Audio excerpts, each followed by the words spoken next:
It seems like with the more recent Pokemon generations, the only things people care about when it comes to the new Pokemon are how good they are competitively and how you can shiny hunt them. We've had some really cool Pokemon come out over the last few years, and most people don't really seem to question the origins of the Pokemon's design and why the artists decided to make a certain Pokemon the way that they did. I often find myself doing this as well, where I see a new Pokemon and often don't put too much thought into why the design is the way that it is or what it could possibly be based off of. The exception to this for me has to be with Generation 8 and the Pokemon Falinks, which seems to be a fan favorite amongst Pokemon fans. I personally really like this Pokemon design as well, and I think it's really cute and something you'd see in a Mega Man game or a Mario game even, but its design leaves me with a lot of questions compared to other Pokemon. First off, what exactly is Falinks supposed to be? To me, at first, it looked like it would be a bug-type Pokemon based off of some sort of centipede,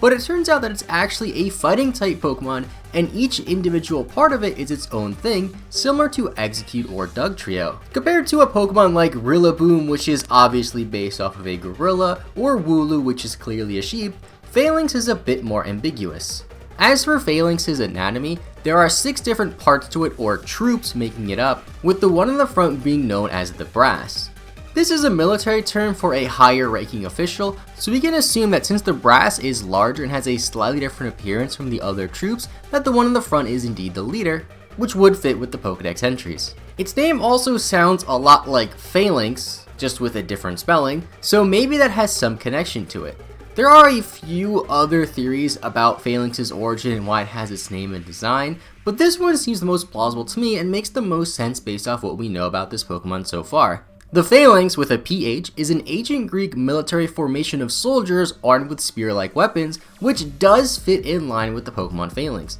One difference between the Pokemon Falinks and the actual formation Falinks are the Pokemon don't carry spears or any other weapons, aside from the points on their heads and their shield-like arms that seem to be part of their body and not an accessory. The golden body color and the red horns resemble the helmets of ancient Greek and Roman soldiers, however, especially Leonidas I, who was a Greek warrior in Sparta. The connection to the word Phalanx does make a lot of sense in my opinion, however, seeing as the Galar region is supposed to be based off of the UK islands, having a Pokemon based off of ancient Greek soldiers doesn't make that much sense. Now, I'm sure you guys are all aware of the various different Greek empires throughout ancient history, such as that of Alexander the Great. However, none of the Greek empires ever expanded into the United Kingdom, which Galar is based off of. Most of the Greek empires were in Eastern Europe, into the Middle East and Northern Africa, which isn't exactly close to the United Kingdom. Maybe I'm looking a bit too far into this, but I feel like Phalanx with its design would fit more closely in a region based off of Eastern Europe or even Northern Africa,